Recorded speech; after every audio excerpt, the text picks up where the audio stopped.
Assalamualaikum warahmatullahi wabarakatuh. Selamat datang lagi di channel YouTube saya dengan yang wajah berbeda setelah 1 abad kita tidak muncul di akun YouTube. Lu doang bukan gua. Iya. Lu lebih parah lagi, 2 abad. Enggak, 3. Dia sampai ditegur AdSense baru bikin video itu. Oke, di sini ada Miftah Farid. Oh guys, assalamualaikum. Gimana Rid, kabar Rid? Ya udah bilang sehat ya sehat. Terus? Udah bilang sakit ya sakit. Beda ya. Nah itu nanti kita bahas sakitnya kenapa tuh. Ya di sini di program yang baru yaitu podcast. Ini tadi kita iseng-iseng tadi sore dapat nama OTK. Obrolan tentang keluhan gitu Rid. Woi, tangan dong tim kreatif. Ini tim kreatif sepi bener ini. Aduh. Potong gaji nih. Ya Farid ini Masya Allah salah satu teman gue yang support gue banget nih. Kalau kita kan kalian taunya bercanda-bercanda, kita di belakang itu tuh sebenarnya banyak struggle yang kita hadapin dan di situ saling tutup menutup buat saling support. Sedih dah kalau diceritain mah. Jangan rusuh, ini tamu pertama nih, video rusak nih. Oh, sorry. Ya gimana? Kesibukan gimana Rit? Ya sejauh ini sih aman, terkendali. Ya yang bisa diurusin. Yang nggak bisa diurusin ya tinggalin. Ya, siapa yang nggak bisa diurusin? Hah? Siapa? Bukan siapanya. Oh. Ya nggak apa-apa maksudnya. Ya ini lagi hektik aja Oh maksudnya. gitu. Biar kelihatan so sibuk aja sih sebenarnya, biar kayak orang-orang gitu kan. Tapi kesana kuliah lancar? Alhamdulillah kuliah lancar. Kuliah lancar. Selain kuliah apa sih? Apa aja sih maksudnya kegiatan lu tuh di luar kuliah? Gua kuliah. Terus gua sambil ngajar di pondok. Oh pondok masih Bantu-bantu ngajar. sih, bukan ngajar sih, bantu-bantu aja. Lebih kayak apa ya? Ya kayak lu pada dah tim kreatif, orang belakang panggung. Oh gitu. Nah. Bukan yang kayak toh ngajar langsung. Ya kalau misalkan ustadznya nggak datang, ya gua ganti Oh, backup aja tim di rumah. backup. Ya tim belakang panggung aja, tim sukses. Oke, selain itu Gua sibuk apa ya? Paling sisanya tidur. Mau ngapain lagi? Yang paling Tidur. enak tidur, menghilangkan segala keluh Ngebucin, kesah. enggak ngebucin? Ya. Ya, siapa yang mau dibucinin? Nggak ada yang dibucinin ya. Nggak ada yang dibucinin Nggak ada. guys. Tuh. Nggak ada sih. Nggak ada apa belum ada ya? Ya nggak tahu. Itu diri lu sendiri yang tahu sama Tuhan. Nggak ada sih. Nggak ada yang Udah. dibucinin. Males juga sih gua mendingan tidur aja. Mending tidur. Berarti keseharian tidur, kuliah, ngajar. Ya nggak seharian tidur juga enggak. Ya kuliah. Lagi di kampus, nugas, terus ini apalagi minggu-minggu lagi gue sering lagi banyak UTS. UTS udah masuk UTS. Lagi banyak presentasi. Soalnya gue kan nggak kuliah nih, jadi udah nggak tahu bulan UTS kapan, bulan Tapi kelulusan. lu tahu kan UTS itu apa? Tahu. Wah, tahu. Kayak ulangan gitu kan. Iya. Dulu iya. biasa gue suruh keluar dulu Lu mah nggak karena belum bayar. lu mah nggak pakai UTS, langsung ujian hidup. Ayo hujan hidup. Jangan dah. Jangan. Ya ini aja sih, ya gitu aja. Kuliah, ini bantu-bantu pondok, ya sisanya puyeng. Susah ya. Sisanya puyeng. Seorang Miftah Farid puyeng percaya guys. Ya ada lah puyeng. Ada lah puyeng pasti ya. Puyeng mah di belakang kamera. Di belakang. Ngapain puyeng depan kamera? Tapi berarti dia emang udah lama di Jakarta. Gue di Jakarta tahun depan udah masuk tahun ke-10 gue di Jakarta. 10 tahun di Jakarta. Berarti masih sekarang berapa sih Lid? Asli gue nggak tahu umur lu. Lu nggak tahu umur gue? Nggak tahu. Lu Yang gue tahu dia baru lulus tahun kemarin. Lu kenal lama sama gue nggak tahu umur gue? Gue 20 apa 19 sih? 20. 20. Baru 20, Januari kemarin 20. Tahu baru 20. Dia masih di bawah gue sih bocah Jangan ini. tuan tua. Lu sok tua. Enggak, tapi gue jauh banget kalau standar hidup sama itu jauh banget. Jauh di atas gue. Enggak lah, lu di atas gue lah. Ya, Jauh. sama dah, kadang di atas, kadang Kadang di bawah, kadang gue menyebut kadang Madrid. Sensor. Kadang di atas, kadang tut. kadang Chelsea. Cup jangan nonton Cup ya. Cup. Ya, orang baperan enggak boleh nonton. Iya. Tapi Yusuf juga kesini nih. Oh gitu. Dalam pertama. Oh jadi ini pertama nih. Dalam pertama ini. Gue spesial banget dong nih bisa diundang di OTK gitu kan. Perthinking. Luar biasa. Lu ini apa motivasi lu bikin program ini sebenarnya? Waduh, gue ditanya nih. Tapi nggak masalah. Gue jawab. Jadi sebenarnya ya orang-orang kan taunya kayak wah selebgram nih enak hidupnya gitu kan. Terus kayak orang yang berprestasi tuh enak hidupnya segala macam gitu kan. Nah di sini gue mau ngebahas, mengupas. Sebenarnya itu inti dari podcast ini nantinya. Apa tuh? Mengupas di balik layar kesuksesan seorang, yaitu overthinkingnya. Selain dari kayak perjuangannya dia, tapi overthinkingnya itu overthinking pasti semua orang ngerasain, bener nggak? Ya pastilah. Pasti gitu. Nah sebelum ke situ, waktu itu lu pernah menjuarai MTQ di Maroko tahun 2019. Itu gimana Rit? Maksudnya perasaannya Rit? Ya pasti seneng lah.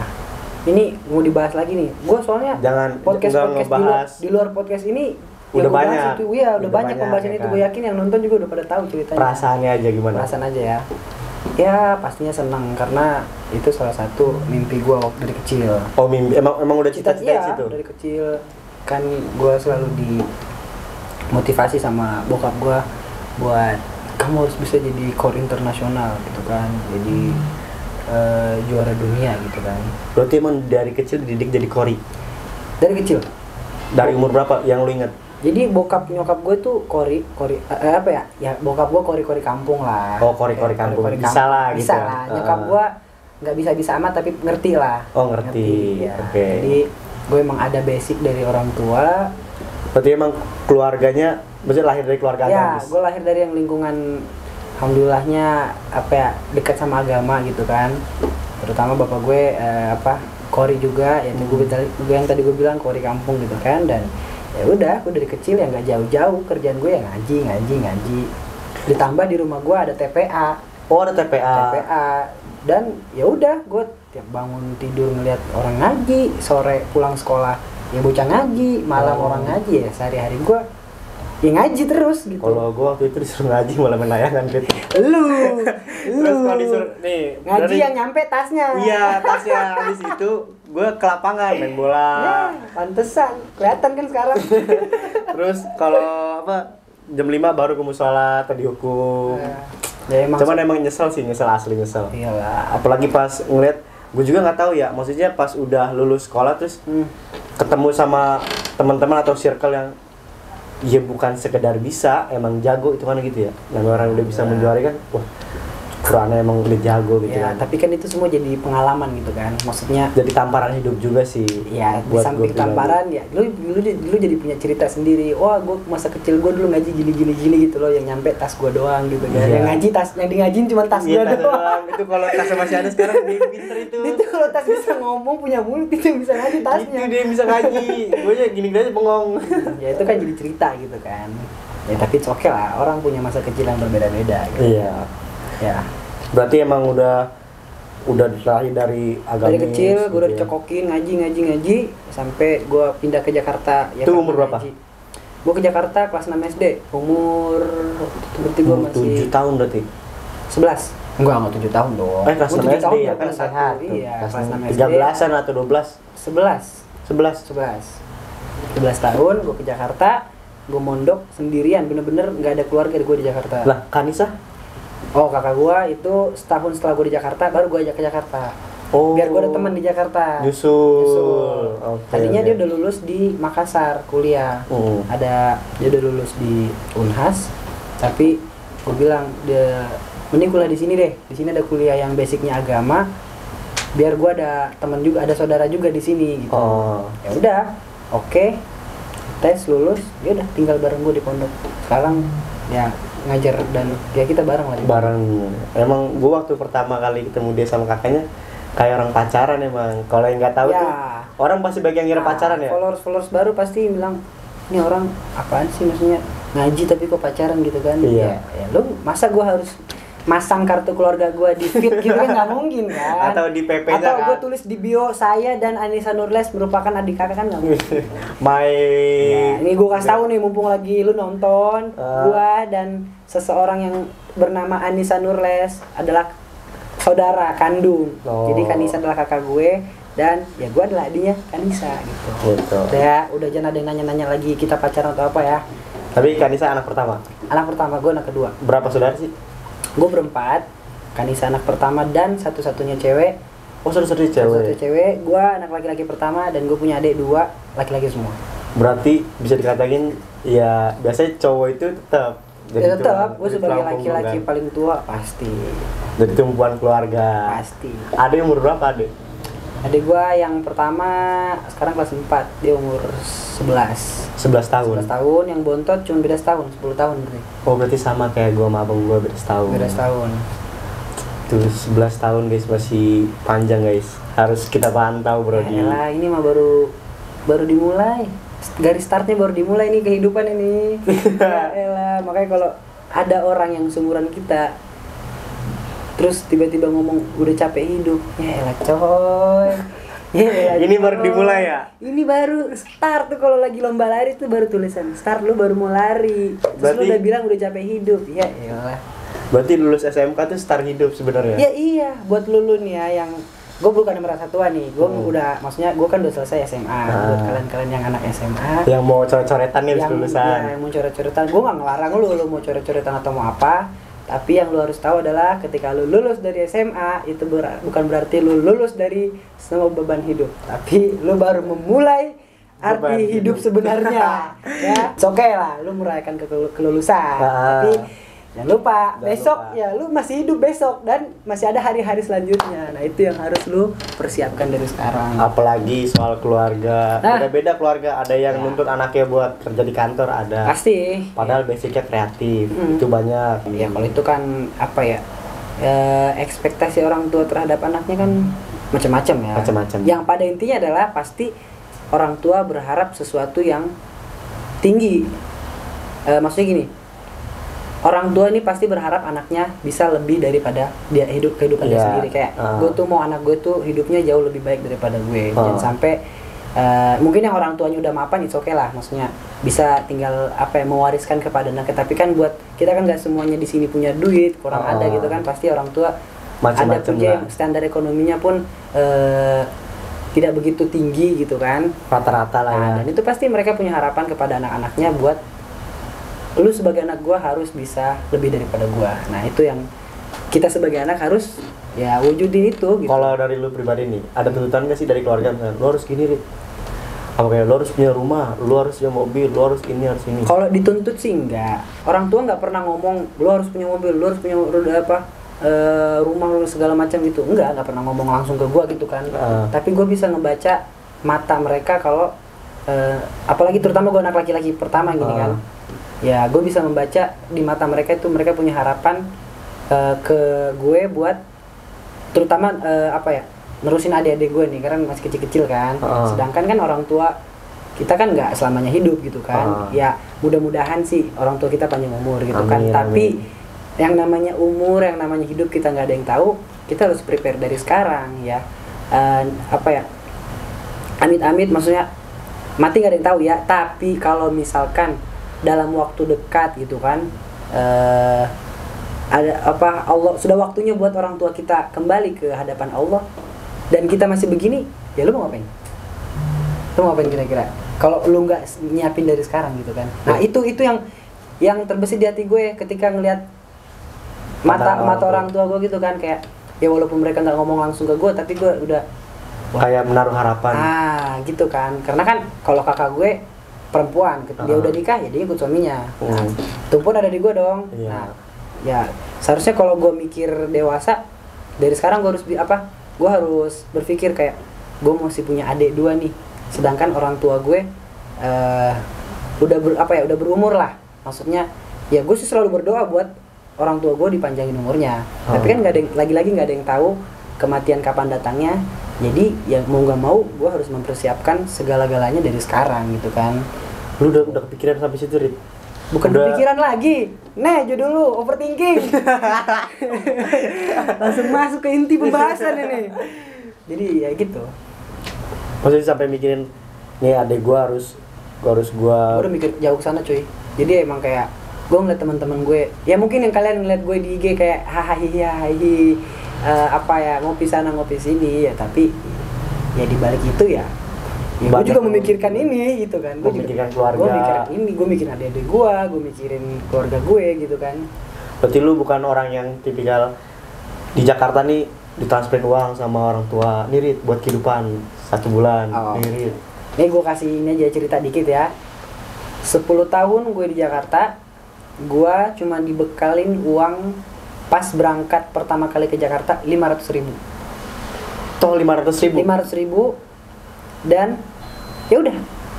Dari hari itu sampai detik ini gue nggak pernah nerima transferan dari orang tua gue. Dan lu juga emang nggak pernah minta? Dan gue nggak pernah minta. Jadi 500.000 itu gue pakai, kalau 500.000 kan zaman masih kelas 6 SD kan masih Gede banyak banget, gitu kan, cukup lah buat bekal. Ditambahkan gue di pondok makan udah dapet, tempat tinggal udah dapet, ya paling ya 500.000 itu gue pakai buat jajan gitu kan.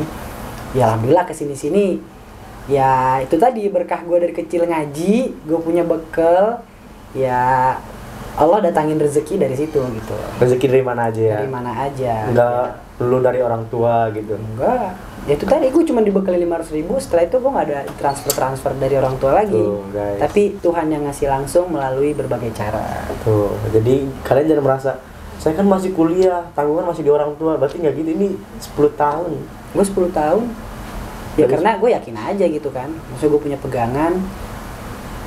Dan ya buktinya Sampai sekarang gue hidup. masih hidup. Masih hidup, Masih alhamdulillah. Mau jajan bisa, jajan ada, mau beli ini ada. Ya nggak banyak sih, Nggak tapi banyak. ketika gue mau beli sesuatu itu ada lah duitnya gitu. Oke. Juara internasional pernah, nasional baru kemarin nasional ya kan. Nah, Goals lu itu nih apa sih? Yang sekarang belum kayak dari dulu ya, dari dulu. Bukannya goals yang terbaru, tapi goals yang dari dulu belum pernah lu dapet.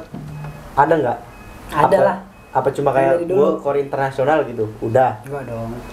Di samping gue pengen juara, gue punya cita-cita pengen jadi hafiz Quran, hafal 30 juz. Hafal 30 Nah itu juz. yang sampai sekarang belum terrealisasi karena begitu banyak panggilan ngopi sana sini. Nah, mereka inilah nih orang-orang ini nih yang bikin hafalan gue nggak selesai. Dan Tapi gue sekarang udah berapa juz? mau aja lagi. Gue setoran baru sampai 10 juz. Baru 10 juz. Berarti baru 1/3 lah. 1/3. PR gue masih ya sisanya lah. Tapi alhamdulillah lah 10 juz. Alhamdulillah lah. Ya kalau dibanding sama gua kan 10 ayat dari Fatihah sama kulhu. Mending 10 ayat daripada nggak sama sekali. Iya. Ya, gitu kan. Sih udah 10 ayat. Udah Ya gitu. itu. Kayak kalian jangan ngebacain gue deh. Ya udah gue segitu gitu. Ya pokoknya itu cita-cita gue yang belum terwujud sampai sekarang. Ya yang tapi kan nggak ada apa ya, nggak ada batasan usia kan buat menyelesaikan Nggak ada batasan hafalan. usia. Mau sampai kapanpun selagi kita masih ada usaha, ya doain lah biar gue istiqomah dan biar orang-orang ini gak ngajak main nongkrong terus gitu kan. Oke, mulai sekarang Ya. gua arsipin WA lo. Apa kita harus unfollow kali gitu. Biar fokus. Tapi ya gitulah. Maksudnya setiap orang tuh punya goalsnya masing-masing ya yang Ya. belum mencapai. Mungkin kalian ngeliat, dia mah kayaknya udah enak deh. Pas udah core internasional udah pas ternyata kan kita belum, Ya. kita baru tahu nih dia punya misi yang 30 juz yang harus gua gak ganggu gitu kan. Ternyata gua jadi setannya selama ini. Ya, lu mikir aja sendiri. Sekarang kuliah di UIN ngambil S1. Satu di win. Ada rencana S2 apa? Wah ini aja nggak tahu ini. Itu sih kayak lu ya yang mikir gitu. Justru gini, masalah kuliah, gue tuh dulu ya waktu masih sekolah, gue punya cita-cita S1 tuh di luar. Di luar negeri. luar negeri. Oh. Apalagi semenjak gue kemarin MTQ di Maroko, gue makin kepengen buat kuliah di sana. Nah sebenarnya itu tuh maksudnya diperhatiin gak sih sama pemerintah? Karena kan kalau dibilang olahraga ya atlet dong, maksudnya mengharumkan nama bangsa dong, emas ya kan. Maksudnya yang kemarin baru kan, gua dapat emas tuh kayak euforianya diarak gitu, maksudnya dijemput. Gue tarik napas dulu. Wah ada apa nih? Jadi ya gimana ya guys ya? Maksudnya lu kan mengharumkan nama bangsa, bener gak sih? Di sana bawa nama pondok apa Indonesia? Ya secara apa ya? Secara teknis ya, gue membawa nama Indonesia. Secara teknis bawa nama Indonesia. Kita sama-sama membawakan bendera merah putih, gitu kan? Di ajang yang berbeda. Di ajang yang berbeda. Kan, kayak lomba olahraga dengan membawa di pundaknya bendera merah putih. Gue pun berkompetisi lomba musabaqah tilawatil Quran juga sama-sama dengan membawa bendera merah putih. Cuman inilah yang yang kita agak sayangkan di negeri kita ini, justru malah timpang tindih gitu loh, kayak nggak seimbang antara kita sih sebenarnya nggak mengharapkan untuk diberikan penghargaan gitu lah, tapi Indonesia ini dikenal dengan negara dengan mayoritas Muslim terbesar sedunia Okay. loh ya. Indonesia dengan dan dunia tahu hal itu ya gitu. pasti dunia tahu itu. Dan gue kemarin lomba yang notabene-nya lomba Al-Quran yang memang passionnya negara Indonesia sebagai negara Islam terbesar. Betul. Gitu kan. Nah, tapi yang gue sayangkan adalah kenapa penghargaan pemerintah terhadap seorang yang berkompetisi di bidang Al-Quran dengan berkompetisi di bidang olahraga itu harus dibeda-bedakan. Bedainnya dalam hal apa nih? Ya gini aja deh, atlet nih pulang kemarin dari SEA Games, diarak-arak, dijemput, dikawal, dia ada dibikinin acara khusus buat pesta perayaan pemenangan. Iya. Sampai segitunya. Udah nggak usah jauh-jauh, itu aja dulu. Nih kita ya berangkat naik Grab ke bandara, pulang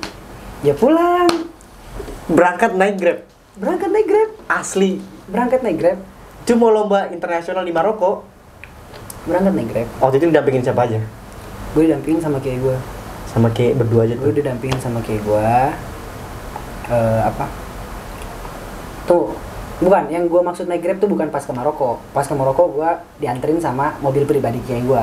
Ya intinya gini, kita berangkat sendiri sampai di bandara, bla bla bla bla bla, tek check in segala macam. Ya gue check in sendiri. Sampai di Maroko, ya udah sampai sana kan kita diurus. Gitu selesai perlombaan, gue pulang sempat emang ada penyambutan dari lembaga yang mengutus gue.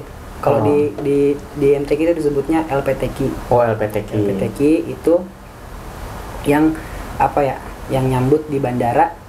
Ya nyambutnya kayak formalitas aja gitu kan, kayak sebatas gue datang, mereka nungguin, gue dikalungin, dah selesai, pulang dah gitu doang. Ya udah, mau ngapain lagi, udah kelar kan. Itu karena gue juara satu. Coba kalau nggak juara, ya udah. Yang juara satu aja begitu doang. Coba kalau nggak juara. Kan diumumin di sana kan? Diumumin di sana. Berarti sebelum lo balik Indonesia tuh, maksudnya ya, udah ada beritanya, udah sampai ke Indonesia pasti. Cuman nggak seviral ya lomba-lomba itulah. Nggak seviral ya atlet-atlet lain ketika mereka menang lomba gitu kan. Tapi di pos sana sini sampai masuk di semua berita di TV. Sampai lomba mereka disiarin langsung kan? Iya. Gitu. Waktu lu nggak ada siaran. Boro-boro mau berangkat sendiri, siapa yang siarin, siapa yang mau nonton. Itu jadi yang gue sayangin. Dan ingat ya, gue nggak pernah berharap untuk dikasih penghargaan, tapi gue sangat menyayangkan kenapa harus dibedain gitu loh. Kita kan sama-sama membawa nama Indonesia, sama-sama berjuang. Dan ini nggak sekali loh, ini baru cerita gue. Kan tiap tahun Indonesia itu selalu ada yang juara MTQ di internasional. Setiap tahun pasti ada. Lu tahu kabarnya nggak sih kalau ada yang juara MTQ internasional? Kan baru-baru ini. Tiap tahun. Kori-kori. Enggak, tiap tahun lu pernah dengar kabarnya nggak? Gue nanya lu deh. Itu yang gue tahu ya, teman-teman deket biasanya kayak Samsuri, tahu. Berarti lu tahu karena emang lu tahu kenal sama orangnya kan? Iya. Kalau lu nggak kenal walaupun dia juara, lu nggak bakal tahu. Ya itu karena ya kita ya nggak diekspos aja gitu. Dan media tidak mau mengekspos ya. Ya mungkin kalau ngekspos kita nggak ada keuntungan bagi mereka gitu kan. Insightnya nggak naik. Mungkin kalau yang lain-lain kan mungkin karena ditonton oleh banyak orang ya diekspos sama mereka gitu. Tapi ya lagi-lagi gue nggak berharap, tapi gue cuma hanya sangat menyayangkan. Cerita pengalaman aja. Gue hanya sangat menyayangkan kenapa harus dibedakan, dan jangan sampai kedepannya itu ya masih seperti ini gitu loh. Apalagi ini urusannya dunia akhirat gitu kan. Pas pulang lomba nih ya, selesai, oke, sampai rumah gitu. Terus entah seminggu kemudian atau 2 minggu, ada nggak sih kayak undangan dari pemerintah buat kayak hadir kayak di pemerintahan khusus pemerintah apa undangan khusus undangan buat khusus ngasih penghargaan? iya enggak Yang gue garis bawahi pemerintahan pusat ya. oh Enggak. Gue dapat penghargaan dari wali kota. wali kota dapat Wali kota dapat, sama gubernur dapat. oh gubernur dapat ya alhamdulillah Alhamdulillah dapat. Gue tidak menginginkan ke gue ya, tapi untuk teman-teman gue yang lain yang kasihan sudah mungkin mereka effort dari rumah, dari kampung, dari pelosok yang udah jauh-jauh, tapi justru setelah mereka sukses malah dikasih penghargaannya begitu doang gitu. Oke, the next nih. Tadi permasalahan MTQ udah selesai ya kan. Nah, buat kedepannya nih, berarti kan udah mikirin ngurus ade kan. Sekarang kalau overthinking yang terdekat setiap malam nih. Maksudnya setiap malam kebayang sama lu. Itu apa nih? Ya. Tentang apa kayak? Tentang keluarga kah? Atau tentang kuliah? Oh, tentang keluarga. Lebih sering overthinking masalah keluarga aja gua. Kan nyokap lagi sakit. Oh, nyokap lagi sakit. Ya, sakitnya juga dulu main parah. Ya itu sih yang tiap malam gua mikir aja, overthinking aja. Gua gimana ya? Ya kayak orang ini aja lah. Kayak orang buntu gitu kan. Lu ngerasain kayak hidup gimana ya? Iyalah. Di nyokap. Iya siapa sih. Lagi? Bahkan ada pepatah sih, Apa? hancurkan semuanya asalkan jangan senyum ibu saya. Wah. Ya itu yang gue pikirin gitu kan, kayak tuh ya Allah, sehatin kayak gitu kan, belum siap gue. Sehatin dulu, adek gue masih kecil-kecil, gue juga masih begini-begini, maksudnya masih butuh banyak, ya masih butuh inilah, masih butuh rumah lah gitu kan.